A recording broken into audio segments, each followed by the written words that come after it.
মেসিকে নিয়ে যুবভারতী ক্রীড়াঙ্গনে যেটা হলো সেটা দুর্ভাগ্যজনক, লজ্জাজনক এবং অত্যন্ত কুরুচিকর। কিছু লোকের হ্যাংলামির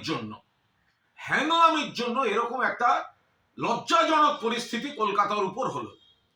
কেন মেসি যখন মাঠে ঘুরছেন, এত মানুষ তারা কত শখ করে খেলার, তো মূল কথা ছিল না মেসিকে দেখতে যাচ্ছে, মেসি আসছেন, স্বপ্নের নায়ক, মেসিকে দেখতে যাচ্ছেন।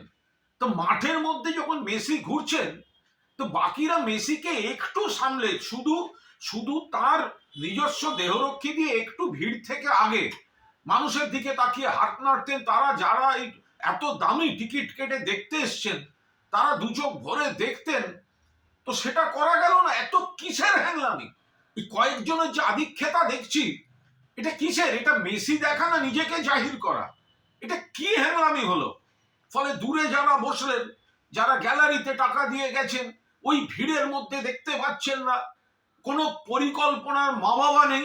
এই আয়োজক, এটা হচ্ছে নাকি শুধু টাকা? ফলো করুন সংবাদ প্রতিদিন ডিজিটাল।